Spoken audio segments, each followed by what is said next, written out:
মা ছাড়া কেউ কোনোদিনও কয় নাই কি খাবি কি বানাবো। মায়েরা যে কয় আমি মইরে গেলে কেউ চায় রানারও দাম দেবে না, এটা মনে হয় সত্যিই কয়। ভাইবা দেখলাম সারা দুনিয়ায় রাগ দেখানোর জায়গাও ওই একটাই, শুধু মা। টাকা লাগবে মারে ফোন, জুতা ছিঁড়ে গেছে মারে ফোন, মন খারাপ মারে ফোন, মেজাজ খারাপ মায়ের ফোন, টাকা হারাই গেছে মায়ের ফোন, ভালো লাগে না মারে ফোন।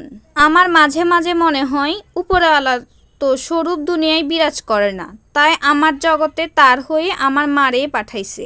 তখন ওই মায়ের মুখের দিকে তাকাই, বুঝতে পারি মানুষটা অনেক বেশি রিজার্ভ করে, কিন্তু আমি কিছুই দিতে পারি না, আসলেই কিচ্ছু করতে পারি না তার জন্য। দেখবেন সন্তানদের কিছুই হলে সবার আগেই বুঝতে পারে মা, মায়ের কোনো তুলনাই হয় না।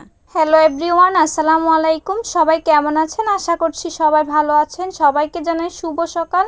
আমি নতুন আরেকটি সকাল পেলাম, তার জন্য আলহামদুলিল্লাহ আলহামদুলিল্লাহ আলহামদুলিল্লাহ। আল্লাহ আমার আরেকটি দিন দেখার সুযোগ দিয়েছেন।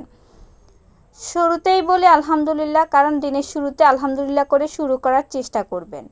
তো আজকে আমার ছোট্ট একটি মিনি ব্লগ আপনাদের সবাইকে স্বাগতম। আশা করছি আপনারা আমার ভিডিওটা দেখবেন, সম্পূর্ণ দেখে এবং কেমন লেগেছে কমেন্ট করে বলে যাবেন। সকালেই ঘুম থেকে উঠে বাইরে কিছুক্ষণ হাঁটলাম, এরপর বাসায় চলে আসলাম। আজকে একটু তাড়াহুড়ো করে চলে আসলাম, কাজটা একটু বেশি সেজন্য।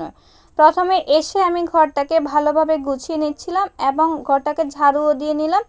ভিজা যে জামা কাপড় ছিল সব কিছুকে শুকাতে দিলাম। এরপর চলে গেলাম রান্নাঘরে, দেখলাম আমার আম্মা রুটি বানিয়েছে, তা চা রুটি আর একটু মাছ ছিল সেটা দিয়ে খেয়ে নিলাম। এরপর চলে গেলাম রান্নাবান্নার কাজে। প্রথম আমি ফ্রিজ থেকে একটু মাংস বের করে নিলাম এবং আদা রসুন সবজি যা যা লাগবে সব কিছু বের করে নিলাম। বের করে নিয়ে গিয়ে আমি মাংসগুলোকে প্রথমে ভিজিয়ে দিলাম। আমি মাংসগুলোকে এক সাইডে রেখে দিলাম, এরপর অন্য কাজে চলে গেলাম। মাংস রান্নার জন্য যা যা লাগবে সব কিছু কেটে কুটে নিচ্ছিলাম। প্রথমে আমি পেঁয়াজ, কাঁচামরিচ এবং মাংসের সঙ্গে যে আলুটা দিব সেটাই কেটে নিচ্ছিলাম। অন্যদিকে দেখলাম আদাও ব্লেন্ড করা নেই, শুধু রসুন ব্লেন্ড করা ছিল। এরপর আমি কিছু আদাও নিয়ে নিলাম, সঙ্গে পেঁয়াজও ব্লেন্ড করার জন্য নিয়ে নিলাম। সব কিছু নিয়ে ব্লেন্ড করে নিলাম। আসলে মাংস রান্নার সময় সব কিছু যদি ব্লেন্ড করে দিতে পারেন এই মশলাগুলো, তাহলে অনেক বেশি টেস্ট হয়, তবে পাটায় বাটতে পারলে আরও অনেক বেশি ভালো হয়। এরপর চলে গেলাম আমি রান্নাঘরে। প্রথমে আমি মাংসগুলোকে ভালোভাবে ম্যারিনেট করে নিচ্ছিলাম। মাংস ম্যারিনেট করে রান্না করলে রান্নায় একটু টেস্ট বেশি আসে, সেজন্য আমি ম্যারিনেট করেই রান্না করি।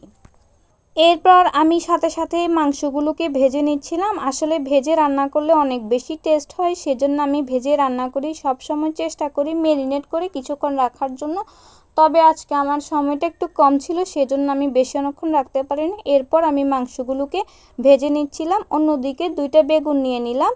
বেগুনগুলোর মধ্যে আমি কয়েকটা রসুন দিয়ে দিলাম এবং বেগুনগুলোকে পুড়িয়ে নিলাম। আসলে আজকে একটু বেগুন ভর্তা বানাবো, সেজন্য বেগুনগুলোকে পুড়িয়ে নিচ্ছিলাম। অন্যদিকে আমার মাংসটা রান্না প্রায় শেষ হয়ে আসছে। আজকে রান্নাটা এই পর্যন্ত ছিল।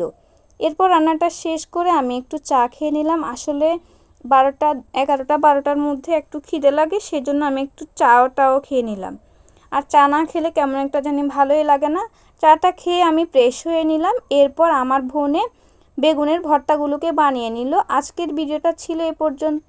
আমার ভিডিওটা আপনাদের কাছে কেমন লেগেছে অবশ্যই কমেন্ট করে জানাতে ভুলবেন না। সবাইকে ধন্যবাদ, ভালো থাকবেন, সুস্থ